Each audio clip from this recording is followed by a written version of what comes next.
เดี๋ยวเอาอยู่ที่กราฟของน้ำมันนี่แหละเนาะเดี๋ยวนี้นี่โอ้ไผทีถือของน้ำมันไว้เนาะเดี๋ยวนี้ราคาขึ้นสูงแฮงไผที่ว่าถือของไว้นี่มาขายในสองนี้นี่ก็คือกำไรงามๆเลยจับฮอดจับฮอด40,000แล้วเนาะสำหรับแอดซังพิเศษเนาะไผที่ติดตามในส่วนของข่าวนี่แหละพวกน้ำมันเจ้าเนาะ ขึ้นบิตขึ้นโอกาสมันมาตลอดหั้นนะอ่าแล้วก็เท่าที่สังเกตเนาะในลักษณะตลาดปัจจุบันนี้ก็คือเขาพุ่งให้งานขึ้นสูงหลายเลยเนาะจากจุดเก่าที่ว่าทำการซื้อขึ้นเนาะก็ถือว่าอยู่ในโซนที่ต้องการขายแล้วเนาะเดี๋ยวเบิ่งภาพรวมตลาดอีกครั้งหนึ่งโอ้ก็ถือว่าเข้าสู่แบบโอกาสขายละเนาะแต่ถามว่าโอกาสซื้อยังมีอยู่บ่ก็มีอยู่เนาะ แต่ว่าในช่วงนี้หาเทียบไซด์ที่เขาลงทุนในราคาเนาะก็คือเขาซื้อราคาขึ้นเขามีกำไรหั้นนะถ้าว่าเขาขายราคาลวงเขามีกำไรเนาะก็คือเขาต้องติดตามเนาะติดตามเบิ่งจากการปิดตัวลงเนาะของกราฟแล้วก็การปิดตัวขึ้นของกราฟเนาะเคียร์ให้เขาเนี่ยสามารถเข้าพร้อมกับนักลงทุนจำนวนหลายได้เนาะเพราะว่าอย่าลืมพวกเจ้าเนาะในการลงทุนในราคา ถ้าว่าซื้อเนาะทำการซื้อเป็นจำนวนหลายหรือว่าหลายๆคนเนี่ยเขาซื้อพร้อมๆกันเนาะหรือว่าให้ความสนใจทางการซื้อเนี่ยหลายเนาะราคามันจะพุ่งขึ้นเนาะพออย่างเนาะบวกกับสินค้าบ่เพียงพอเนาะหาเทียบใส่สินค้าเนาะบวกกับคนให้ความสนใจจำนวนหลายนะราคามันจะพุ่งทะยานเลยแล้วหาว่าหลายๆคนบ่ต้องการเนาะทำการเทขายเป็นส่วนหลายราคามันก็จะลวงเนาะหาเทียบใส่สินค้าฉะนั้นเนาะในส่วนของราคาหุ้นกับสินกัน เนาะหรือว่าในส่วนของราคาคริปโตก็เช่นกันเนาะจะคือกันเลยฉะนั้นเวลาที่เขาเข้าก็อยากแต่ติดตามเนาะเดี๋ยวเบิ่งในส่วนของลักษณะนี้เนาะสำหรับออเดอร์นี้นี่ห้าไว้น่าจะบ่ทันแล้วเนาะเดี๋ยวแก็บเบิ่งออเดอร์หน้าเนาะแต่ก่อนในส่วนนี้ทำการขายได้อยู่เนาะสำคัญพวกเจ้าเวลาที่เข้าให้ความสำคัญกับตลาดเป็นหลักโดยที่ว่าติดตามเบิ่งเนาะถ้าว่าในส่วนของโซนราคาของตลาดเนาะอันนี้คือเว้าถึงโซนราคานำ ถ้าว่าส่วนราคาเนาะที่ซื้อถึงการเขาซื้อเนาะที่ทำการปิดตัวขึ้นแล้วก็ทำการขายเนาะที่ซื้อถึงการปิดตัวลงเนี่ยราคาใกล้กันหลายเนาะคล้ายๆคือในจังนี้ให้ผ่านก่อนเลยเนาะภายในทำฟิล์มใน1 นาทีนี่เนาะให้ผ่านก่อนบ่ซั้นนี่มันจะกดดันราคาเจ้าเนาะแต่ว่าถ้าว่ามันห่างกันถึงหลักนี้ก็คือเราสามารถเข้าได้อยู่เนาะมาเดี๋ยวมาเบิ่งในซองนี้เนาะสำหรับออเดอร์นี้เนาะถ้าว่าแห่งขายยังลิ้นอยู่ในซองนี้เนาะก็คือเขาจะขายตามฟ้าของเขาเลย เนาะบวกกับตลาดเนี่ยเริ่มทำการปิดตัวลงแล้วเนาะแล้วก็ในส่วนของลักษณะตลาดกะลินอยู่ในที่ทำการขายเนี่ยเป็นสลายอยู่เนาะโอเคนะคะจะขายมาความหนึ่งนะถือว่าสบายดีครับทราบได้สบายดีครับโดยสวัสดีฮอบเศร้าเนาะเข้ามาที่คู่เงินของสุยนะเนาะเดี๋ยวมาศึกษาน้ำกัน สำหรับฮอมนี่ข่อยลงทุนอยู่ที่400,000ปลายหน่อยหนึงเนาะแล้วก็อ่าเลือกเข้าตามโซนขายเนาะเพราะว่าเฮาที่ติดตามเบิงจังว่าของตลาดเนาะจากจุดเก่าเนาะที่ว่าทำการซื้อเนาะทำการซื้อเนี่ยตลาดเนี่ยพุ่งพยานขึ้นมาค่อนข้างว่าสูงเลยใครที่ถือของไว้กลับมาในซองนี้ก็คือว่ากินขาดแล้วได้เนาะกินขาดเลยเนาะหาเทียบไซทองคำกับพุ่งพยานขึ้นมาเก็บถึง2 ล้านสินะ เนาะเจ้าขายเจ้าก็ได้กำไร2 ล้านไปละสินะเนาะฉะนั้นเนาะบวกกับลักษณะเนาะเราต้องอาศัยเบิ่งจากการถือของข่าวสวยนำเนาะเวลาที่เราลงทุนในส่วนของราคาเนาะโอเคเนาะเดี๋ยวมาติดตามเบิ่งในส่วนของออเดอร์นี้เนาะโอ้ค่อนข้างว่ากายฐานไปหลายเติมเนาะเดี๋ยวสลอแป๊บนึงเด้อ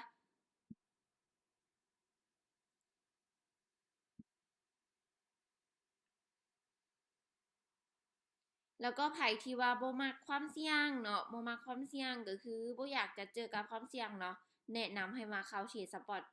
อยู่นี่เลยเนาะเข้ามาที่มาร์เก็ตนี้เลยเนาะ เข้าเทรนรอบหนึ่งเนาะคือมื้อนั้นนี่ข่อยเข้าซื้ออยู่ที่1,000 เหรียญเนาะมันห่างกันอยู่ที่หลักหมื่นนะพวกเจ้ากำไรเกือบถึง200 เหรียญพู้นเดะเนาะถือว่ากำไรหลายเลยเนาะ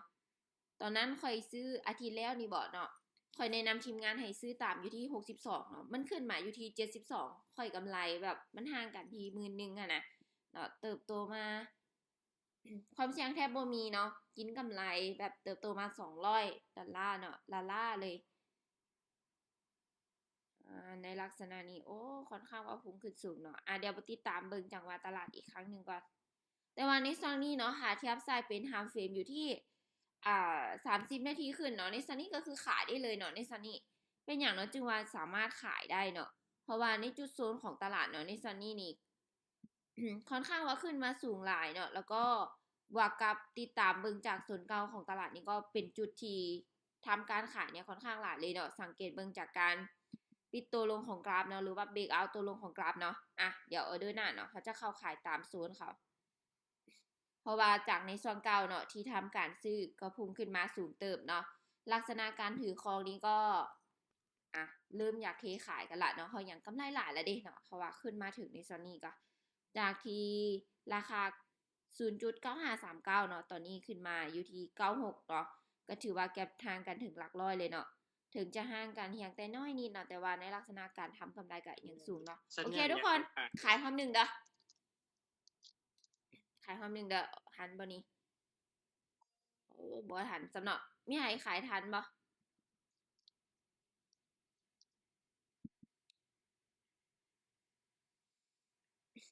เวลาทุกคนเทรดเองก็เช่นกันเนาะพยายามเนาะติดตามเบิ่งจากโซนของตลาดแล้วก็ติดตามเบิ่งแนวโน้มของตลาดเนาะเชื่อว่าให้ตัวเองเนี่ยสามารถจับจุดง่ายจัดการความเสี่ยงเนาะให้การกับตัวเองเนี่ยได้ง่ายเนาะบ่ซั้นนี่ค่าว่า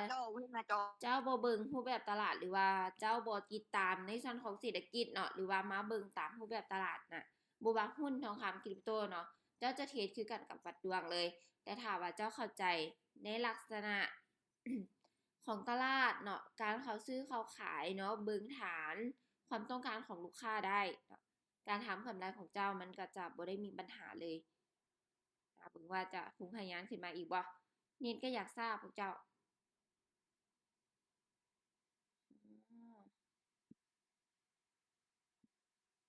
แต่จะขอรีเฟรชแป๊บหนึ่ง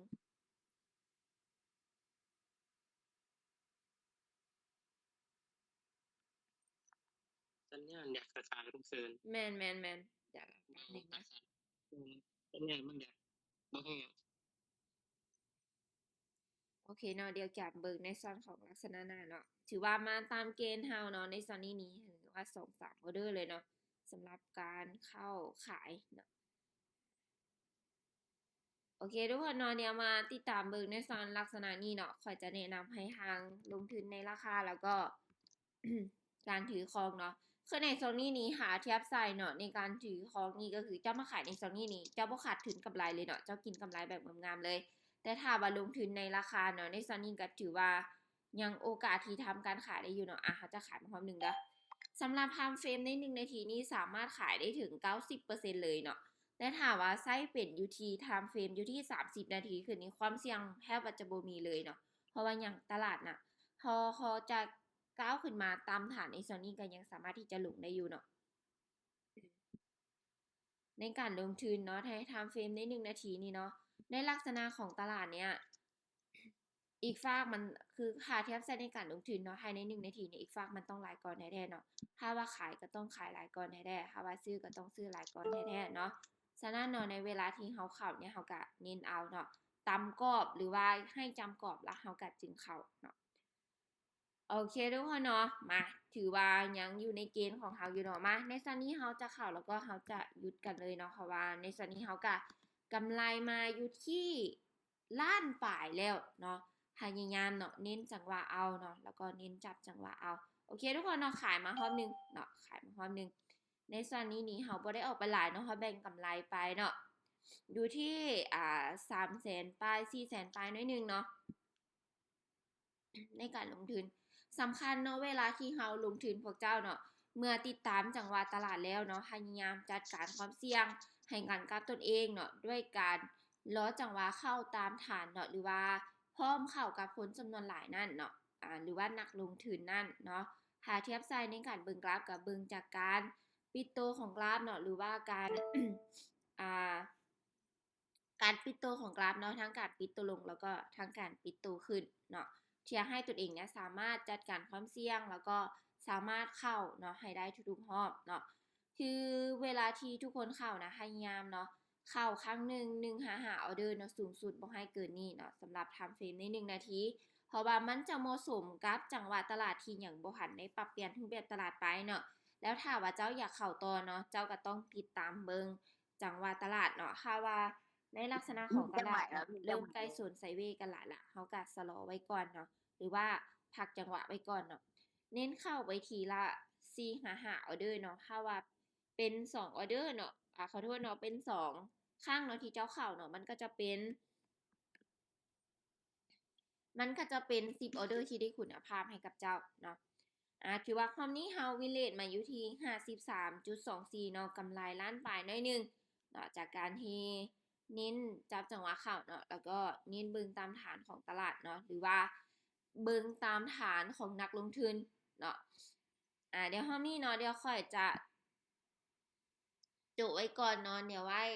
รอบ9 โมงเนาะแล้วก็10 โมงเนาะมื้อนี้นี่ถือว่าเจอกับข่อยแบบยาวๆเลยเนาะในช่องของตอนเช้านี้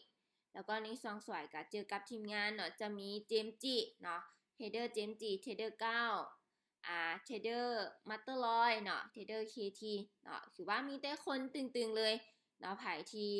อยากจะศึกษาอยากได้เทคนิคดีๆเนาะกับมื้อนี้นี่จะเป็นมื้อที่พวกข่อยรับผิดชอบเนาะนำทาง